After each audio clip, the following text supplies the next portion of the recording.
Hello everyone, and welcome to our channel. Today, we're going to talk about India's Aditya L1 solar mission, also known as Mission Surya.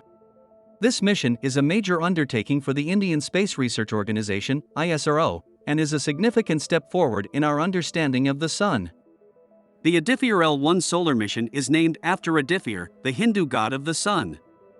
The L1 designation refers to the Sun-Earth L1 Lagrange point. The Aditya L1 will be placed in this orbit, which will allow it to study the Sun continuously without any eclipses or occultations. Lagrange points are points in space where the gravitational forces of two large bodies, such as the Sun and Earth, balance each other out. There are 5 Lagrange points in the Sun-Earth system, labeled L1 through L5. L1, the Sun-Earth L1 Lagrange point, is located about 1.5 million kilometers, 930,000 miles, closer to the Sun than Earth. It is a stable point, meaning that a spacecraft placed in this orbit will stay there without any need for propulsion. L2, the Sun-Earth L2 Lagrange point, is located about 1.5 million kilometers, 930,000 miles, farther from the Sun than Earth. It is also a stable point. L3, the Sun-Earth L3 Lagrange point, is located on the opposite side of the Sun from Earth. It is an unstable point, meaning that a spacecraft placed in this orbit will eventually drift away from it. L4, the Sun-Earth L4 Lagrange point, is located 60 degrees ahead of Earth in its orbit around the Sun. L5, the Sun-Earth L5 Lagrange point, is located 60 degrees behind Earth in its orbit around the Sun. The Aditya L1 will be placed in the Sun-Earth L1 Lagrange point. To study the Sun, Aditya L1 has 7 different payloads. 1. Visible emission line coronagraph. This is the primary payload and is designed to image the corona, the Sun's outer atmosphere.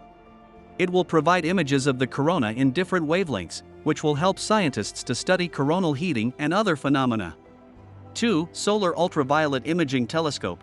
This payload will image the Sun in the ultraviolet spectrum. This will allow scientists to study the Sun's chromosphere, the layer between the photosphere and the corona. 3. Solar low-energy X-ray spectrometer. This payload will image the Sun in the X-ray spectrum. This will allow scientists to study the Sun's flares and other high-energy phenomena. 4. Plasma analyzer package. This payload will measure the composition and temperature of the solar plasma.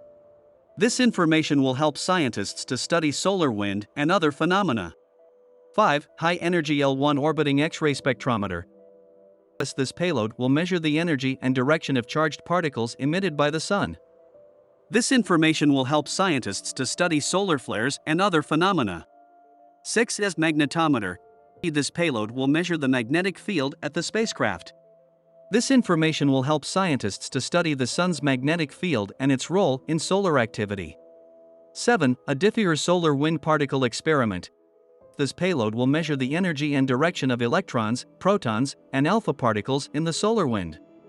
This information will help scientists to study the solar wind and its interaction with Earth's magnetosphere.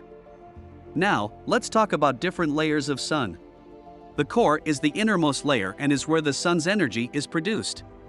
The radiative zone is the layer between the core and the convection zone. Energy from the core is transported through this layer by radiation.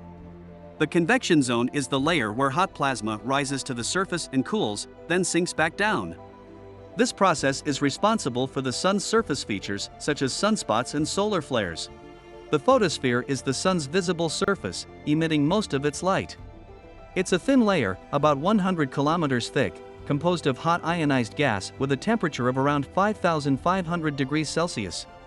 Above the photosphere lies the chromosphere, a thinner layer, approximately 2,000 kilometers thick.